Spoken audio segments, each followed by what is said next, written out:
¿Por qué tienen que buscar a través de un juego algo tan riesgoso como puede ser perder la vida? Es un problema que nos afecta a todos los venezolanos, seamos padres o no. Los retos virales siempre han existido, solo que antes no habían cámaras. Uno ni siquiera tiene que buscarlo, sino que le llega, los encuentra, porque al final es un algoritmo que lo que busca es retener tu atención.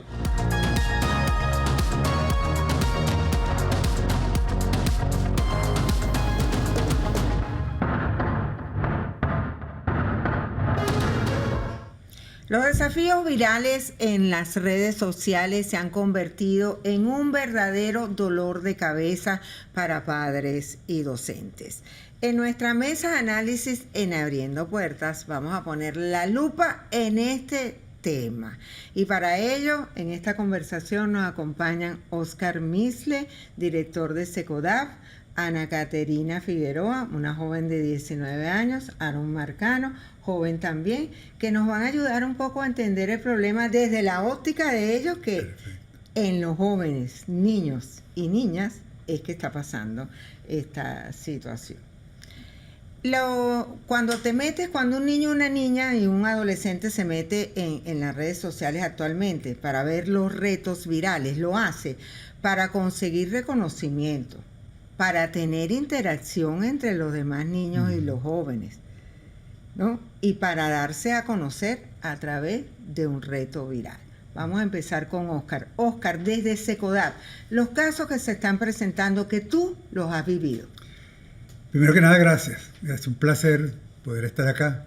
Y qué bueno que estamos hablando del tema, no porque sucedió algo que puso el tema sobre la mesa, porque a veces se actúa reactivamente cuando sabes de alguna situación. Y después puede pasar todo como la normalidad. Es importante, tú dijiste algo que es clave. ¿Por qué un niño, una niña se mete en una red viral? Primero porque quiere informarse sobre algo. Después quiere recrearse también con algo. Y quiere vincularse con alguien. Para buscar reconocimiento, sentido de pertenencia, reconocerse en otro. Ahora, ¿con qué se informan? ¿Sobre qué se recrean? ¿Y con quién se vinculan? Esa es la pregunta. Porque generalmente el reto viral, ¿qué es? Trazarse unos objetivos que tienen una serie de pasos para dar, pero el objetivo siempre generalmente busca la muerte, pues. O sea, es jugar no a la vida, sino jugar a la muerte. Sí, son retos muy peligrosos. Muy peligrosos. Y a lo mejor no hay conciencia de que puedes perder la vida. Sobre todo los retos virales que se hacen, no los retos que pueden tener para competir, para ganar seguidores, sino el reto que busca como objetivo el poner en riesgo la vida. Entonces por eso se llama juegos peligrosos, inclusive. La gran pregunta, y qué bueno que están los muchachos acá, es preguntarnos, pero ¿por qué lo hacen? ¿Por qué tienen que buscar a través de un juego algo tan riesgoso como puede ser perder la vida? Esa es la pregunta que uno se hace, y cuando llegan a SECODAV es porque hay soledad, es porque hay necesidades no resueltas, porque hay abandono por parte de la familia, porque hay una influencia muy fuerte de un determinado grupo. Entonces son muchas las variables que... El entorno. El entorno también. Ana Caterina, desde tu mundo como joven, ¿qué nos puedes decir sobre este problema que está ocurriendo?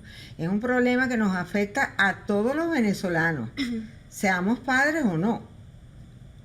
Bueno, yo creo, y aquí es creo que un poco controversial, que los retos virales siempre han existido, solo que antes no habían cámaras. Es decir, nosotros como venezolanos, que siempre nos ha gustado mucho ser como jocosos, chistosos, siempre ha existido ¿a que sí lo haces? ¿A que no lo haces? ¿A que sí lo haces? Desde el colegio todos recordamos eso. Entonces, creo que el problema no es la existencia de los retos virales, porque los retos siempre han existido, sino es también el plantear por qué los chamos están haciendo esto para buscar relacionarse con sus pares. Entonces creo que la clave está un poco en guiar a los chamos también para enseñarles que hay otras formas diferentes de relacionarse, que no tiene que ser necesariamente a través de lo peligroso, y también recordar que informarles a ellos de los riesgos, explicar los riesgos, no quiere decir que vayan a salir corriendo a hacerlo, que eso es también una concepción que tenemos de los retos virales en Venezuela y en general de las cosas peligrosas, que si informamos a los chamos de esto, van a salir corriendo a hacerlo de cabeza. Pero creo que realmente la clave para una verdadera prevención es informar y educar. Aaron, ¿qué nos puedes decir tú sobre los retos virales desde tu óptica?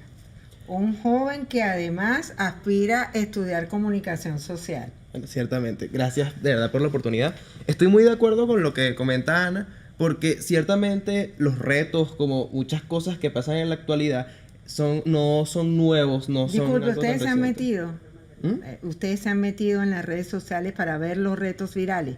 No digo que los hagan, pero se han metido para informarse. Siempre, o sea, ni siquiera ¿Cuáles por... son los retos virales que no los vamos a mencionar aquí porque no vamos a dar ejemplos?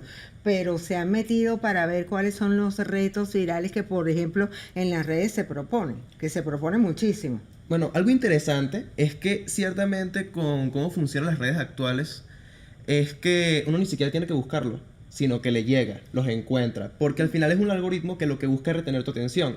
Algo que tienen esos retos es que captan muy rápido la atención. O sea, ¿Y cuáles son las redes más utilizadas, por ejemplo? En la actualidad creo que una gran mayoría de venezolanos usan TikTok, TikTok, también Instagram. Instagram. Creo que son las Y por dos más WhatsApp usadas. también. Por O WhatsApp, tienes claro. que formar parte de Lo- un grupo de WhatsApp. Claro, Exacto. Exacto, lo que sucede es que WhatsApp, a diferencia de las otras, es una red un poco más privada. Es una red donde generalmente lo usas con conocidos, Sí, con familiares. totalmente. Mientras Instagram o TikTok tienes un contacto directo con personas anónimas y realmente ahí se busca principalmente es tener vistas, que la gente te vea. En vez WhatsApp es algo más directo. Por ende no se estila tanto. Pero al menos con la creación de los canales en WhatsApp, sí he visto muchas veces Sí. que las personas están buscando de alguna forma retener más usuarios en ese tipo de grupos, más no tiene el mismo alcance que TikTok o que Instagram. También, yo creo que, a pesar de que yo creo que nosotros dos no usamos tanto esta red social, igual Los amigos de hay- ustedes, por ejemplo. nosotros ¿Qué usamos... les dicen? Bueno, nosotros Porque- principalmente usamos TikTok, Instagram y WhatsApp, yo creo. Pero hay una gran cantidad de personas que también usan Facebook. Y también yo creo que es un lugar donde, como en el resto de las redes sociales, puedes encontrar retos virales, como puedes encontrar cosas que te interesan de manera sana. Pero me pasa lo mismo que Aarón. Yo no he buscado nunca los retos virales, pero siempre me han aparecido. Yo recuerdo haber visto algunos retos virales desde que estaba muy pequeña, cuando empecé a tener acceso al internet. Entonces, creo que es algo que para nuestra generación es como que siempre ha existido, un poco. Mira, Oscar, hay retos virales que te impulsan a la creatividad Claro. y si se quiere son buenos, Ujú. pero el problema está en los retos virales peligrosos. La orientación que tiene que haber, y no solo la orientación en la casa, con los padres, la orientación también en los planteles, en las escuelas. Por ejemplo, si hay un grupo de niños que están comentando algo, un reto viral, que lo están viendo y todo, el director del plantel o el profesor tiene que estar pendiente y de, epa, ¿qué está pasando aquí? ¿Qué están viendo ustedes? Esto es peligroso, esto es bueno, esto es malo. Tú lo pusiste Oscar. clave, determinante. Hay que poner el tema sobre la mesa. No hablar del tema es pensar que los chamos no se están enterando. Sin embargo, hay montones de vías para hablar sobre el tema por aquello de la necesidad de sentirse, de tener sentido de pertenencia, de sentir que hay un grupo que me toma en cuenta, que me da poder a través del juego viral, que me reconoce. Entonces, ¿cuál es el Y papel? puede pasar cuando no te reconocen Cuando en no la te- casa, por claro. ejemplo, cuando el papá y la mamá trabajan todo el día y llegan en la noche y no tienen tiempo para ti. Hay muchachos que se inclinan a eso por esa razón, Claro. porque no son atendidos en el hogar, que es el principio de todo. Esa es la clave. Si hay abandono, si no hay desatención, si no me siento valorado, si no me siento acompañado, voy a buscar esa valoración o ese reconocimiento a través de la red social, inclusive las redes sociales. Ahora, el tema está cómo hacer, cómo hablar del tema. Primero, no juzgar. Si tú quieres hablar con tu hijo o con tu hija sobre el tema, lo primero que tienes que escuchar. Y si puedes parafrasear, mejor todavía. Poner en tus palabras lo que te dijo, para que diga, oye, me escuchó, está atento a lo que digo. Después preguntarse qué está pasando en el hogar, que no hay otras alternativas que no sean las redes sociales para informarse, recrearse o vincularse. Eso hay que hacerlo también en la escuela, no solamente en la casa. Y una cosa que al preguntar, generalmente nosotros tenemos más respuestas que preguntas. Aquí funcionan los distintos. Más bien más preguntas. Y si podemos navegar juntos, todavía mejor, para que la educación digital se pueda hacer partiendo de eso que hubo y hacer de ese momento dramático un momento educable para hablar del tema, dando las orientaciones que sean necesarias. Y uno de los puntos más importantes, disculpa, Aaron, es la confianza. Tiene que haber confianza en el hogar. Cuando los padres, si trabajan todo el día, llegan en la noche, ¿qué hiciste hoy? ¿Hiciste la tarea? ¿No la hiciste? Déjame ver la tarea. ¿En qué te interesantes? Cuéntame. Si tú tienes algún problema, cuéntamelo. Si un amigo tuyo, un amiguito tuyo se acercó a ti, oye, papá, mamá, ¿sabes qué? Que fulanito me dijo que me metiera en redes sociales y viera tal por tal, porque esto trae esto. Entonces, si tú se lo comunicas a tu papá, a tu mamá, ellos van a estar alerta. ¿Sabes? ¿Qué ibas a decir? Iba a mencionar algo que también va de la mano con lo que estabas diciendo. Era de, tenemos que aprovechar estos momentos donde nos comparten información para no negarnos a ella. ¿En qué sentido? Lo que comentaba Oscar es que nos juzguemos. Ahora, es sencillo juzgar, porque si tu hijo te muestra, mira mamá, qué cool, un video donde alguien está haciendo cualquier reto viral que es peligroso, uno reacciona de forma instintiva a decir, ¿por qué estás viendo eso? ¿Qué está sucediendo? Si primero... O sea, lo regañas, exacto, lo juzgas, sí, claro, pero ideal, no investigas la causa. Exacto. Lo que tenemos que hacer es, wow, no lo había visto antes, coméntame más. Dejar que ellos mismos también nos vayan diciendo qué opinan, qué les llama la atención de eso. Ellos solos, si uno deja que hablen, te van a decir qué amigo le dijo, por qué lo vio. Y además, si después de escucharlo, tú dices, oye, mira qué interesante, y hay más de eso. Tú has visto algo más de eso, pero no de forma de, Oscar, ¿por qué lo viste? ¿Y qué pasó? Pero, ¿y tú por qué haces eso? Sino, mire qué interesante que viste ese video, pero ¿por qué te llama la atención? ¿Has visto más de eso? Uno de esa forma puede tener una comunicación abierta y después hacerle entender, mira, ¿tú no crees que eso es peligroso? O sea, ¿qué crees que podría pasar? Y de esa forma, trabajamos como un equipo, poco a poco. También algo que comentabas tú era de preguntarles de su día. Y yo creo que va de las dos partes. Si uno comparte de su vida con su hijo, es muy probable que él también quiera compartir de la 100%. suya. Entonces, Así sí, es. nosotros nos abrimos y también, porque uno pensaría que quiere saber mi hijo de mi trabajo. Pero si uno también le cuenta de su día, mira, me fue mal o me fue bien o sucedió esto, tu hijo va a verlo y va a decir, wow, mira, mis padres, mi papá, mi mamá me hablan de su día.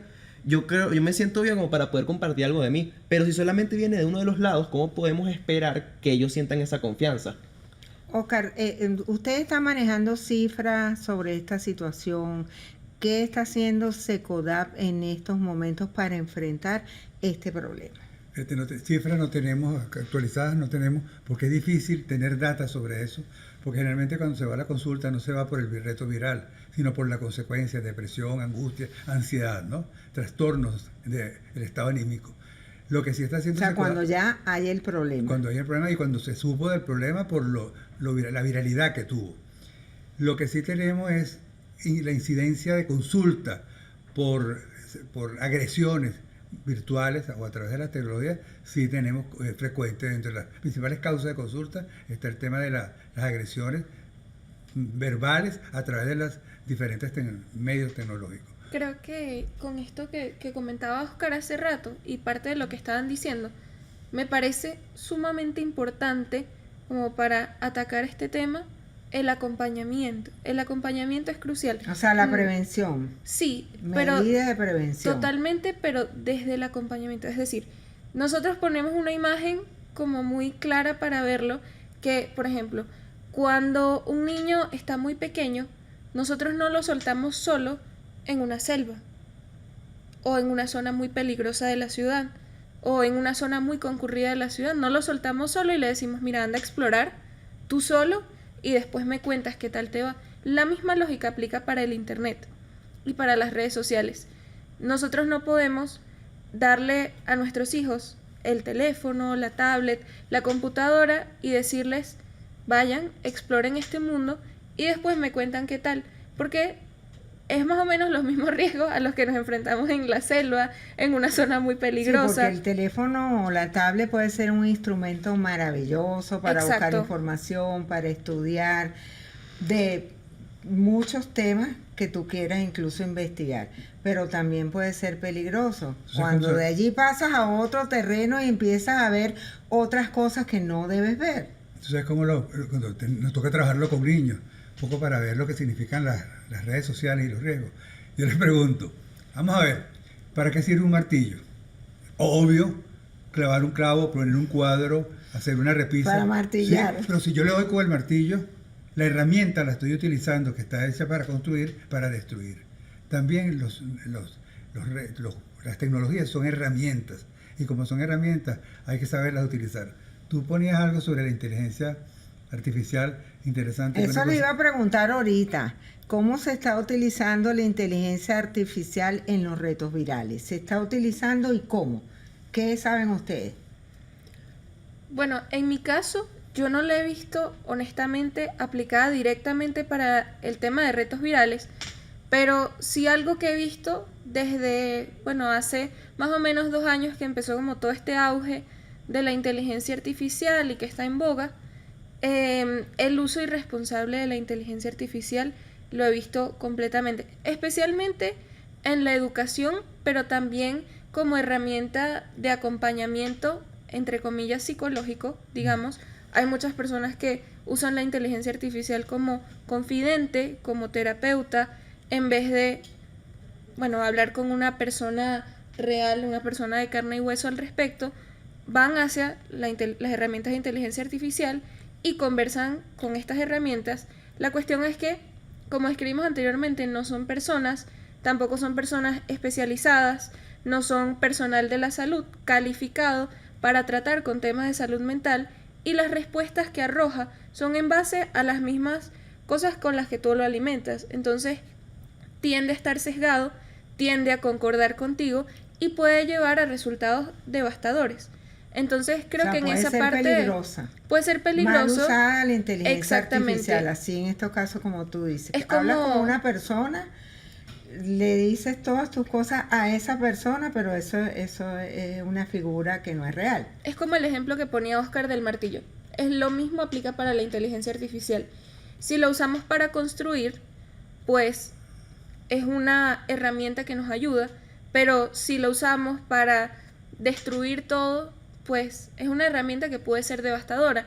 Y yo ponía un ejemplo en estos días que tuvimos un taller sobre la inteligencia artificial, que para nosotros, como humanos, la inteligencia artificial debe ser un escalón y no una muleta.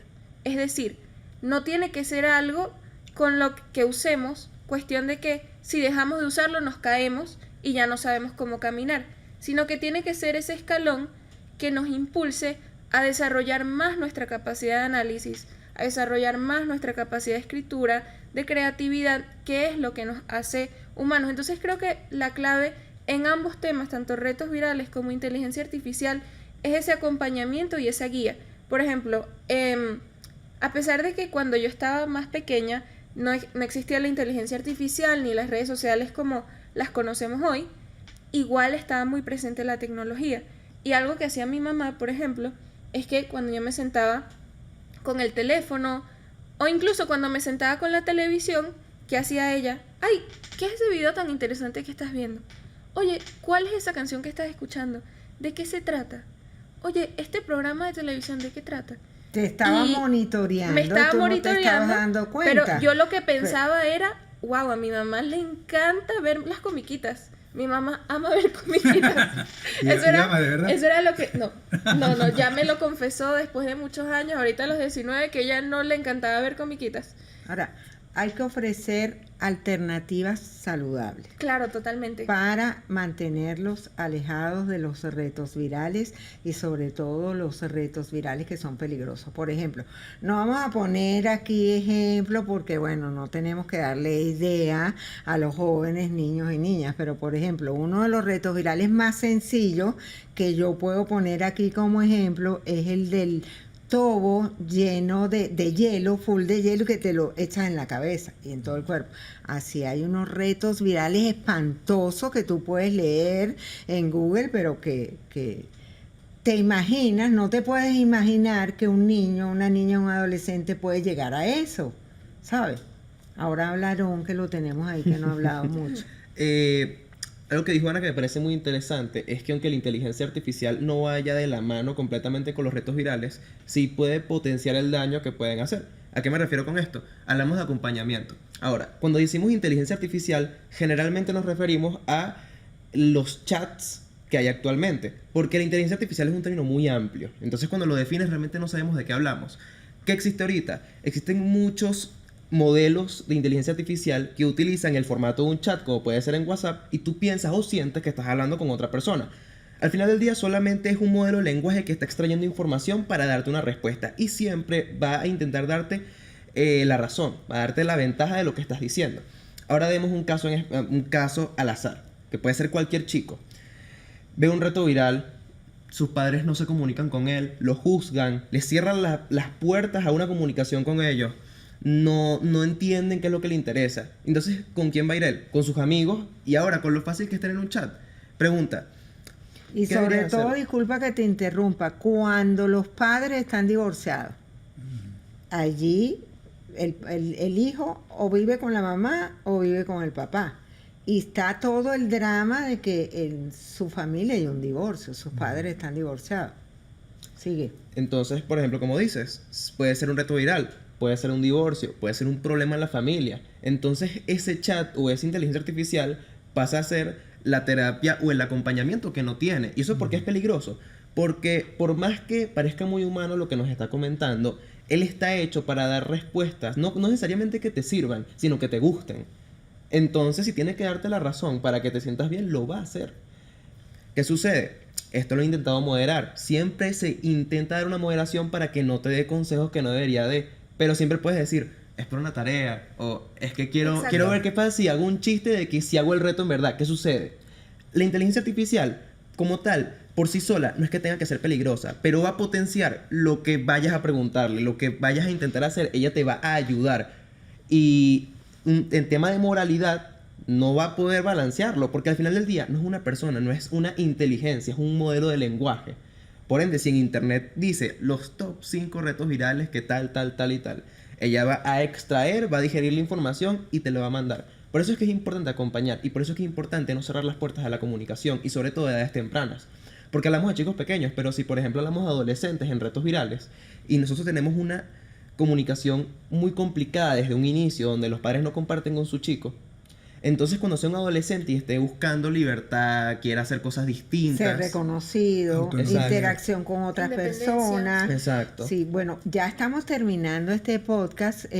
Quisiéramos concluir con recomendaciones. Ustedes como jóvenes y Oscar como un gran conocedor, precisamente porque es su tema, es lo que él trabaja día a día con niños, niñas, con jóvenes. Ajá, Aarón. Una recomendación, yo creo que lo más importante es saber que la familia es un equipo. Y lo esencial no es saber quién es el bueno, quién es el malo, quién gana o quién pierde, sino ir avanzando poco a poco y saber que todos aprenden de todos. Por ende, no hay que cerrar la comunicación, no hay que pensar que yo sé más que él porque él es un chico pequeño. Hay que aceptar que hay cosas donde no sabemos. A veces yo con familiares que son más pequeños que yo aprendo cosas nuevas, aun cuando soy joven. Igualmente es importante no dejar que nuestro ego no nos permita comunicarnos con ellos, porque cuando cierran esas puertas es muy difícil abrirlas otra vez.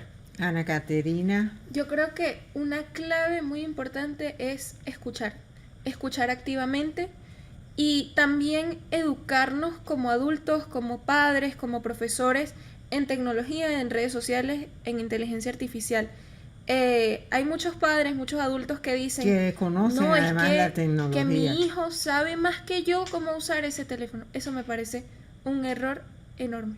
Tenemos que adelantarnos, tenemos que estar siempre actualizándonos y como dice Aarón, tener ese intercambio intergeneracional, porque a veces, así como nosotros aprendemos mucho de nuestros padres también pueden aprender muchísimas cosas de nosotros en estos temas y nosotros siempre estamos más que dispuestos a hablar, a enseñarles al respecto porque es un tema que a todos nos apasiona mucho. Entonces creo que esa es una clave importante. Oscar, un mensaje Un final. mensaje de algo que me tocó el alma en una reunión de los grupos. Yo pertenecía a un grupo que nos reunimos los viernes, ¿no? Fue una chica que dijo, es que yo me empecé a vincular con la inteligencia artificial porque logré conseguir a alguien, fíjate, a alguien que me escuchara, que no me juzgara, que me hiciera preguntas, que respondiera a las cosas que le estaba haciendo y no me cambiara el tema. Entonces, humanizó el instrumento. La pregunta es qué tenemos que aprender o qué tenemos que llamar, qué es lo que el llamado que nos está haciendo la inteligencia emocional para decirnos si no hay que hacer esa estrategia. Te pregunto, no juzgo, te acompaño y sobre todo también identificar que hay retos virales que no son malos. Y siempre pongo el ejemplo de los niños que decidieron raparse la cabeza porque una de sus compañeritas tenía cáncer y estaba en quimioterapia. Y ellos en solidaridad con ella decidieron raparse el cabello. Y si eso se hace viral, ese tipo de muestra humanitaria y además que acompaña al que está sufriendo, mi mamá siempre decía algo que se me quedó a mí grabado. Decía, diviértete con los demás, no te diviertas a costa de los demás. Muchísimas gracias, Oscar Misle, Ana Caterina Figueroa y Aarón Pacheco por estar aquí con nosotros. A ustedes, amigos, la invitación es para que siempre nos acompañen en este podcast Mesa de Análisis en Abriendo Puertas. Ya saben, todos los jueves a las 7 de la noche. Los esperamos.